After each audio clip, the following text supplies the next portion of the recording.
Hello everyone and welcome back to Don's TV ahead of today's League 2 fixture against Mansfield Town. I'm joined on a very cold Saturday afternoon by Rob Boyce. Welcome. Good afternoon. It is very cold. You should have brought a jacket. I should have done. We have got a stacked show for you today. We've got the Boca Juniors fan club joining us at 2:30. EFL expert Gabriel Sutton joining us for a bit of build up about Mansfield and obviously Wimbledon 2. And we'll have some team news for you shortly. However, first of all, we're going to jump into the last time we were back at Plough Lane with our highlights against Oxford in the Bristol Street Motors Trophy.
If they want, but they make a mistake and they could be punished here. It's a great chance for Oxford coming forward. What a save that is, and again a brilliant double stop. Nick Sanet. Brannigan, right-footed, floats onto the right-hand side. It's a brilliant ball across and it's pulled back here, a slip, and it might turn into a good pass almost by Mark Harris. It didn't, and now all of a sudden there's a chance on the break. Wimbledon have three forward in this attack, but it's Tilley on his left foot. Oh, what a strike! James Tilley, left-footed into the corner with deadly accuracy. It was brilliant hold-up play initially in the middle by Pell, and then he released Tilley down the right-hand side here. Look at the space that he had. He had options available on this near side. Davison and Sasu there. And he's really impressed this season. That, the 11th of his campaign, guided into the corner with precision. And it's Wimbledon who lead midway through the first half in the Arsenal coming forward. Well, there's three players in this attack here, plenty of blue shirts back for Wimbledon, but they managed to dig out a pass, and it's another save. Sanev tipping it over the top of the crossbar. James Henry was the man who arrived, left-footed. Well, it was probably about the short corner. Wimbledon outnumbered at the back. They're trying to work the angle here as the shot comes in. Oh, and it just about trickles wide. Goodness me. Tyler Goodrum with the effort and the deflection. What can they do in the second? Well, they don't want to be doing that. Maybe now Wimbledon can make something happen on the counter-attack. Once again, it's James Tilley, scorer of the opening goal in this game. Oxford United back off and back off. It's Tilley. Will he go all the way? Yes, he will. What a goal by James Tilley. He scored his 11th of the season in the first half. Well, he's got his 12th early on in the second half. And what a run it was. Once again, Oxford United clearly didn't learn their lessons in the first half. The defenders just backed off and backed off. Shocking defending from Oxford, you have to say. Until there was a deflection on it. I think it came off Bennett. And that offset the goalkeeper, but all of a sudden it's 2-0. To do her on the front foot at the moment as the cross comes in low. And he's found a donker, gets a shot away, it's blocked, and there's players around him as the shot then comes in and it spins over the top of the crossbar. I thought there might have been a touch on Patrick, of course. Pell round the corner for Tilly. If he can keep it in, he can. And he makes something happen here. He's got 3 in the box, actually. Tilly, left-footed cross, and there's the header. Oh, and it's guided just wide. A brilliant effort, an old-school effort from Harry Pell. Flung himself at the ball. The Bristol Street Motors Trophy. And it looked like a good interchange, but they've made a mess of it. And now it's Josh Davison. Can he get away from the defence and get his shot in on goal? Yes, he can, and it's a good save. Solid goalkeeping from Simon Eastwood. Red at the back once again. From Wimbledon, here's Tilly. Goes over the top, and the goalkeeper this time decides to come out of his box, and he trips Harry Pell. The linesman flags, and Simon Eastwood, the Oxford goalkeeper, could be in trouble. There's chance of off from the home support. And there's your answer, a wry smile on the face of Simon Eastwood. He knew it was coming. And well, now, this is interesting because Oxford United have used all their substitutions. I think obviously today opportunity for me to get some good minutes, and obviously get a couple goals, which I'm buzzing with. So another League One scalp as well for us tonight. The gaffer's talking about Wembley. Yeah, I think as we said before, any team that comes here, they're not just going to come and boss it here. We're going to obviously give them a hard night. So yeah, and that shows. Wembley, a chance to do something really special as a group together. So now it's only 2.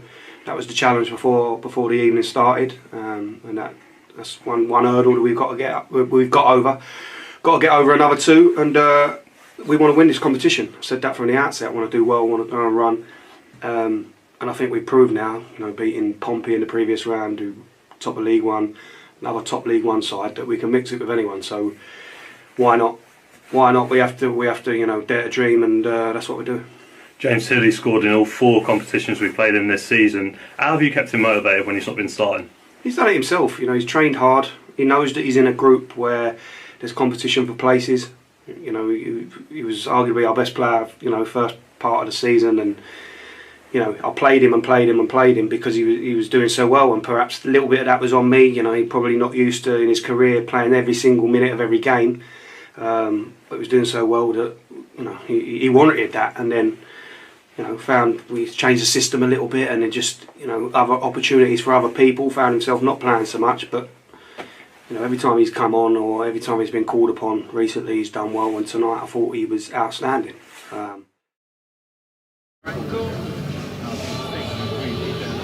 There we go, there was highlights there from our Bristol Street Motors Cup tie against Oxford United. Obviously we now go to Peterborough on Tuesday, which will be a good game for us, and hopefully some more cash.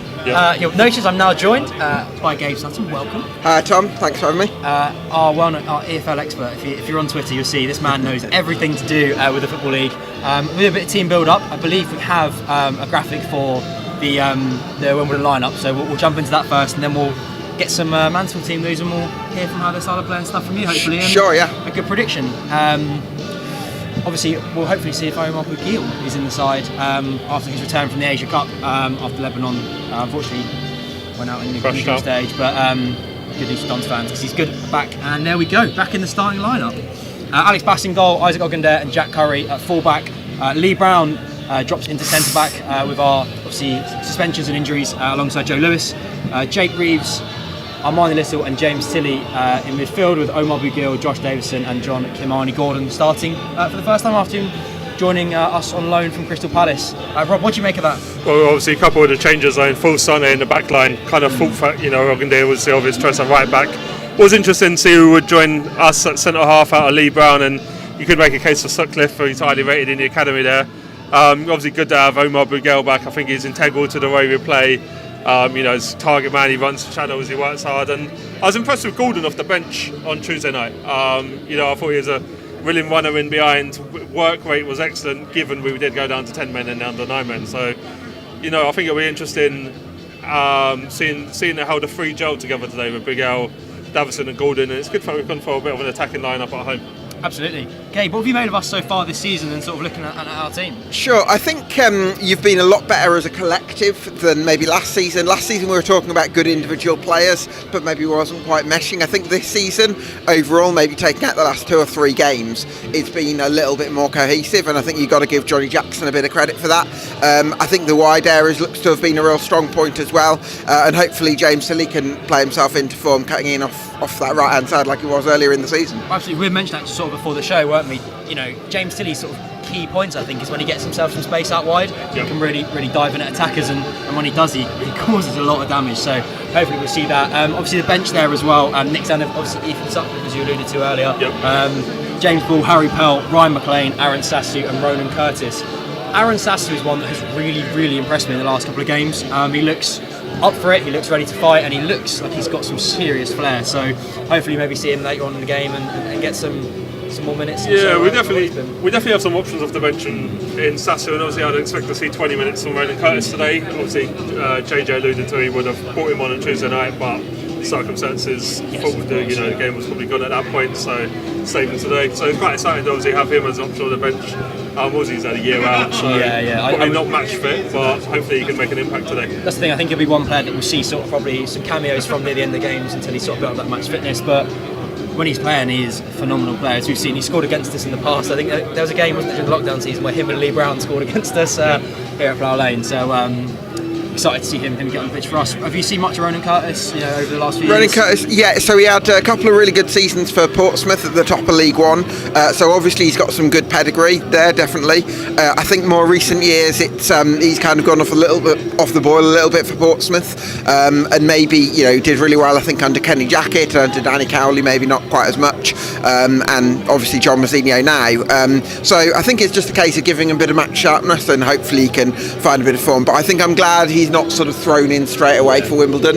You want to sort of ease him into it. Yeah, because the last thing you want to do, we've got him on a short-term contract, get him injured, and then him not see as much minutes as he maybe could if we ease him in. But I believe we've got the sheet there with the Mansfield team on, which, Gabe, I'll let you do the honours of any players that stand out sort of. So Mansfield, if Bailey Cargill's starting, which he is, so I think they'll play a 4-2-3-1, which they've done recently, because they've got a player called Lewis Brunt who was initially a centre-half earlier in the season, but because they've already got 2 really good centre-halves in Aidan Flint and Bailey Cargill, really top players at this level, he's actually moved him to midfield alongside Louis Reed in the basically since Christmas. So I think they've got one of the best midfields in the league. George Maris is definitely one to watch out for. He's a very technical midfielder as well. Those are the ones to look out for, really. Fantastic. So interesting nature, they've got the strongest midfield in the league, because we do usually operate in midfield too.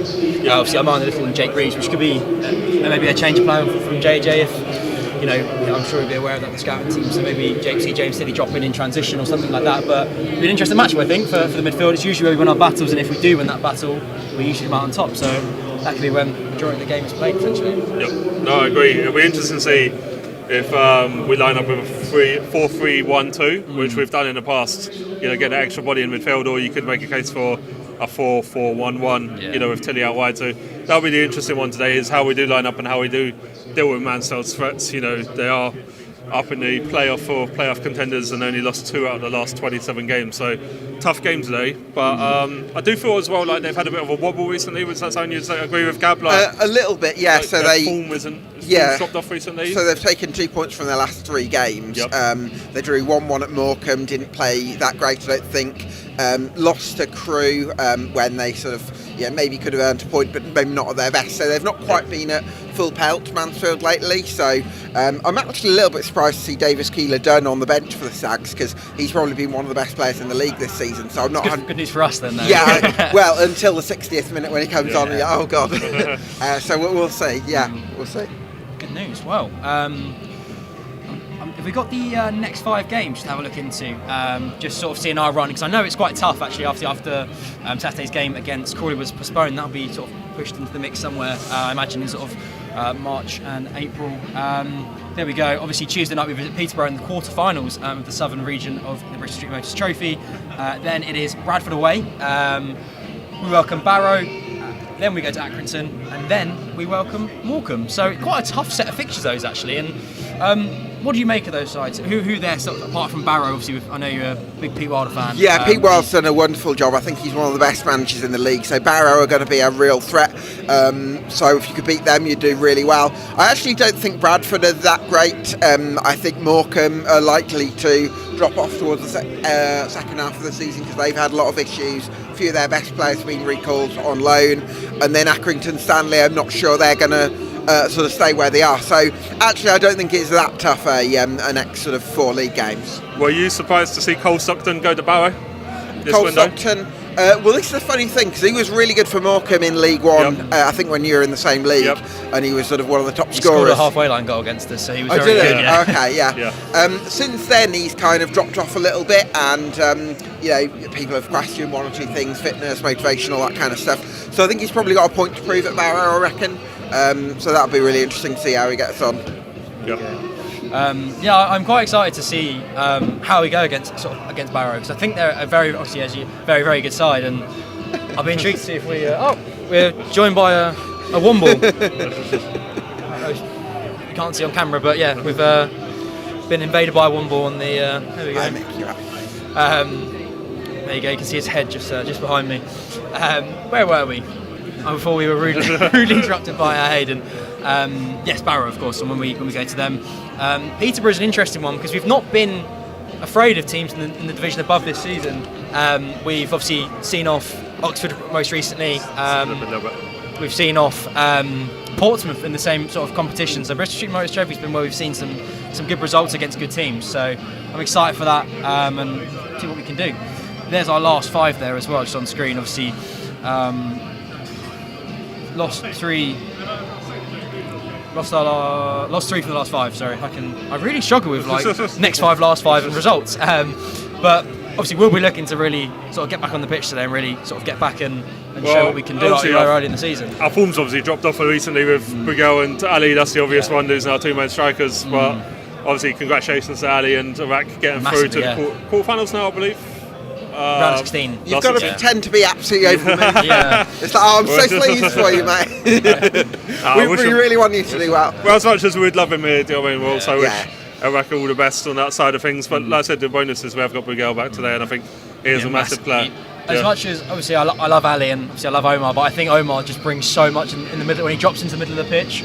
Because I think he's got a little bit of skill in him as well. Like definitely. He's not your sort of average centre forward. Like he drops back, drops a little skill, takes 3 men out and plays a pass. Honestly, Tom, I've been banging this drum for so long. Like I think because he's quite a big lad, he gets sort of pigeonholed as a target man.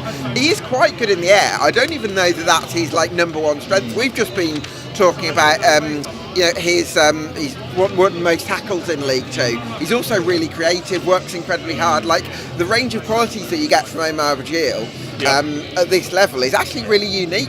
But I think because he's a 29-year-old in League 2 and he's a big lad, people just say, he must be a target man. He's much better than that. I think it's such a typical thing in League 2 though. Like you get someone that's over 6 foot and they have to be a target man. I know, yeah. Because we had it with Joe Pickett a few years ago. That boy could play a pass, could hit a free kick, but every time the ball was lumped to his head. God, yeah. But yeah, I mean, we've really seen Omar's qualities this season. I think he's been so important for us and was probably one of our sort of most underrated signings, I think, from the summer, as he sort of got stronger and stronger this season. Yeah, no, I agree. Like I said, he just links up play really well for us, and the amount of times he wins possession back in the final third is another thing which is underrated with Omar Brigel. Like I said, like Gab alluded to, he's kind of looked upon as a target man, but like his work rate and his runs in the channel and whatnot is things maybe people don't see as much. Yeah, his work rate's so key to how we play as well. Like you see, when we're playing really well, it's 4 people pushing the back line, press. Armani Little and Jake Reeves, they must clock up serious kilometres during a game because they cover every blade of grass. If you'd avoid the football cliche, but and also just to add to that, like if you think about what does Ali Al Hamadi thrive in, it's probably open spaces. You want to create as much space for as possible. What Bajil does really well is create space for Ali Al Hamadi. So, like, I think he should take as much credit for where Wimbledon are really as maybe Al Hamadi. Absolutely, and he's on. Hopefully, we'll be looking. Obviously, his contract's up at the end of the season. He's on. Hopefully, we're looking to re-sign him again for next year. Yeah, definitely. However, let's look at a bit of today and how we think Josh Davison and John Kimani Gordon are going to play together, because I think it's going to be all-out pace up. And how do you think that will travel? Will that trouble the Mansfield back line? Yeah, I think so. I mean, we can kind of get bogged down sometimes with formations, but I know a lot of managers these days are almost, they don't want to think about the formation too much because they see it as so transient. So I imagine that we've talked about maybe John Gordon coming in off the left, and maybe you might see Davison. It could be a sort of split striker type thing, or it could be Davison up top. I imagine it'll be quite fluid, really. Yeah. But how do sort of Mansfield's backline? How do they deal against pace? Obviously, Aidan Flint's a more experienced centre back. Yeah. Is he quick or I don't know too much? He's a 34-year-old, yes. so obviously that's not he's not going to be rapid. So I think that they tend to. One of the reasons actually that Jordan Barry is playing right back over George Williams is because George Williams isn't actually that quick. So whereas Jordan Barry, although he's a striker by trade, he's a little bit quicker in those 1v1 situations. So I imagine they'll look to Barry to sort of provide a bit of that recovery pace and stuff like that. So that's probably going to be a big part of his job. Absolutely, that's good news because John Gordon, there was flashes I saw sort of on Tuesday that he looked like he had really good impact from the bench. Didn't see too much, but he is an exciting one, I think, because obviously he got promotion with Carlisle. Am I right? He was part of that squad that got promotion to League One, so he knows how to do it sort of back end of the season and help a squad out, which will be a big part of the season. What did you make of him? I said from what I saw from only 45 minutes on Tuesday night, I said his work rate was really good. He ran in behind, ran the channels, worked hard. Didn't see a lot because we didn't have a lot of the possession, but he can't fault his work rate. And look, he's highly rated by Crystal Palace. He's on Crystal Palace's books on their academy. And I think the good thing is he has had 2 loan spells now. Both at Carlisle and Cambridge. And sometimes I don't really like it when we get a player on their first loan, learning the trade in the EFL. So I think the good thing is he has had two spells, both one in League One and one in League Two. And I think also it probably benefits him as well being quite close to home. He's obviously from a local area, being a Crystal Palace. So hopefully it's an environment he can thrive in.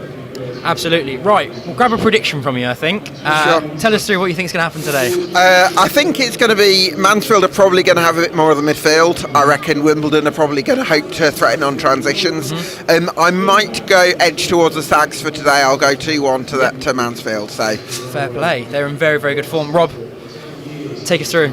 What do you reckon? You know what? I think it's. I don't want to be boring, but I think it's going to be a 0-0 draw. Stags have kept a lot of clean sheets. Most clean sheets in League Two this season, and we've been shipping some goals. Obviously, we've got a better makeshift back four, but sometimes when things go against you, sometimes resilience. Yeah, that kind of resilience. That has been a big thing in this squad as well. Resilience. Yep. What's your score? 0-0. Yeah, 0-0. So boring. I'm going for a 2-1 Wimbledon win. No, 2-0. I think Alex Bass, I've said it many times and I'll say it here, I think he's the best keeper in the division, so he's phenomenal. So I think that's controversial. A few people think they've got the best goalkeeper. Yeah, no, there's a lot of shouts across so I'm happy to put mine out there, but I'm going 2-0 Wimbledon win. Incredibly optimistic, but I back this team to be resilient and come back, so we will. I think we'll leave it there. Thank you very much for joining us, My pleasure, and Rob, thank you very much for joining us. Well, what we'll do is we will be back following the 90 minutes against Mansfield, where we'll be doing our post-match show and hopefully have a player with us today. And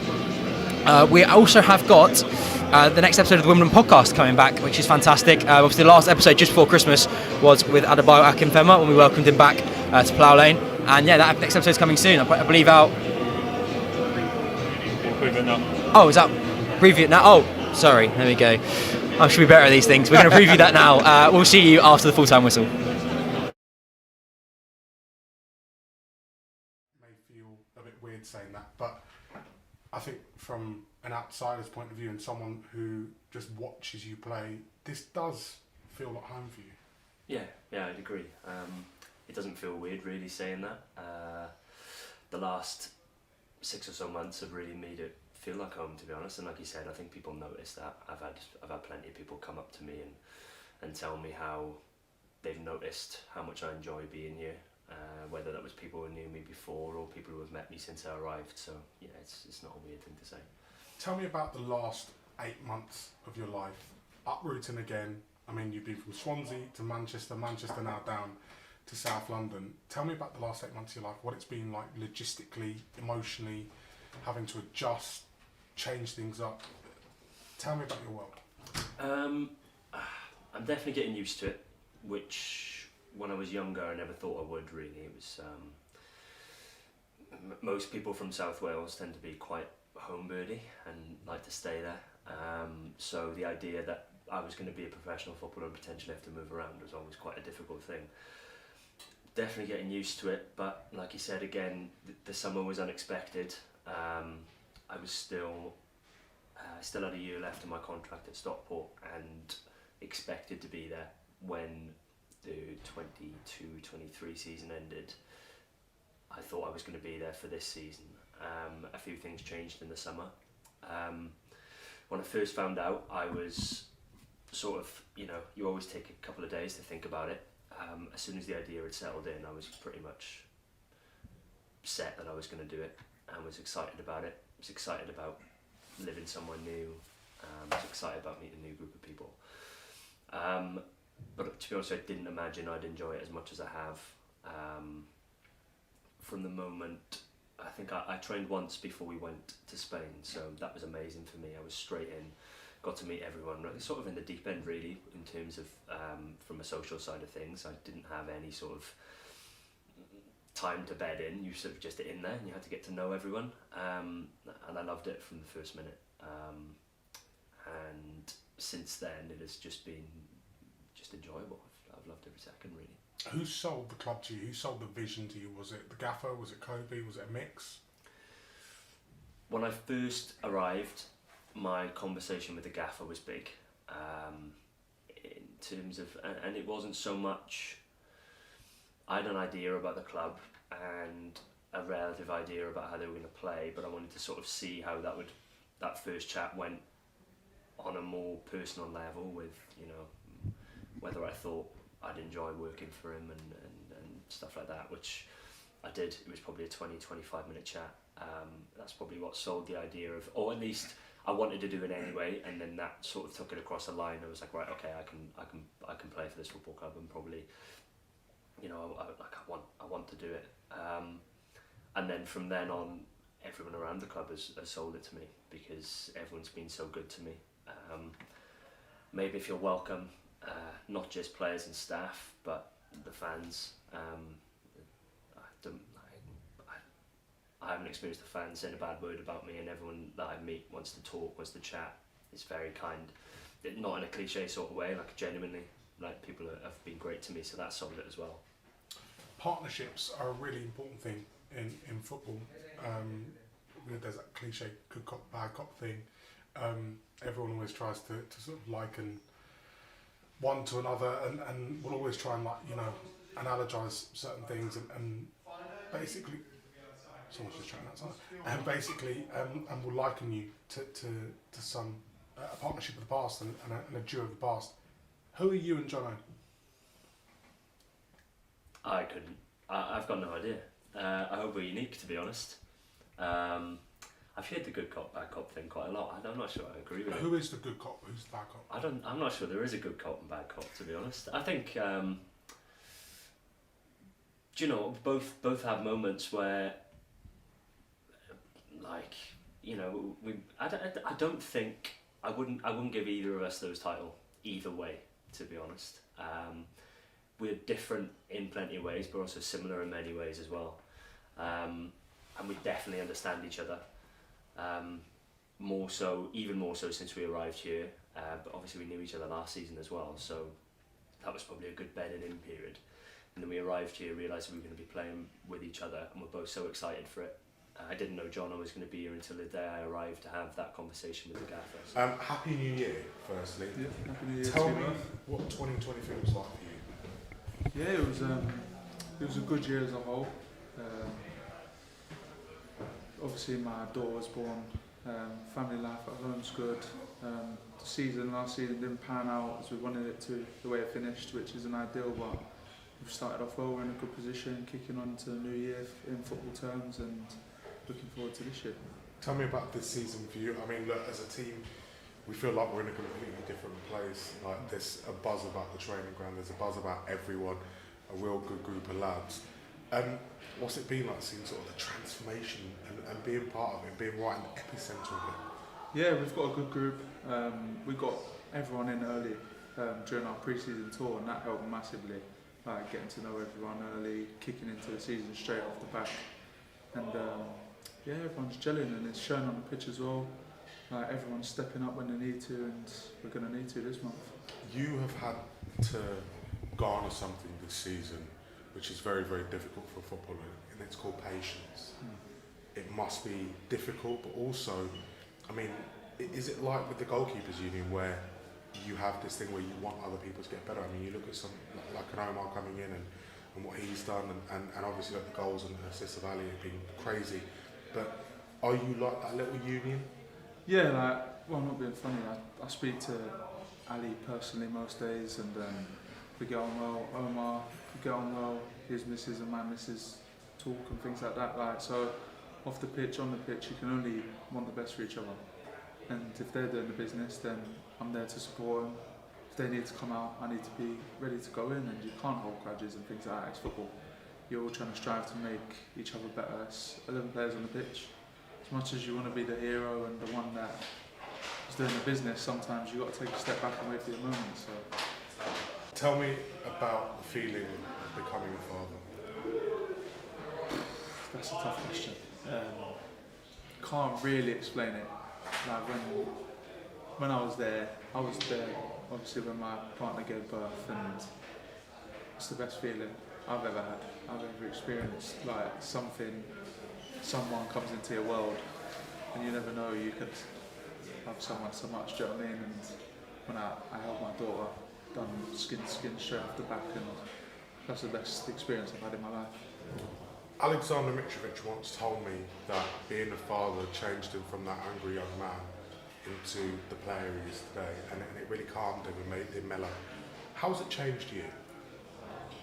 Do you know what? I'd say off the pitch, I've got my own little family, and that takes away a lot of the stress, because sometimes in football you go home, you can dwell on things and things can play on your mind, and if you've had a bad performance or you've had a loss, when you go home and you've got your little family, you can't take that when you go home. You need to be there, you need to be a dad, and I think that's what I've learned, is that I go home and I've got kind of like a clean sheet to just wipe my mind and we go again.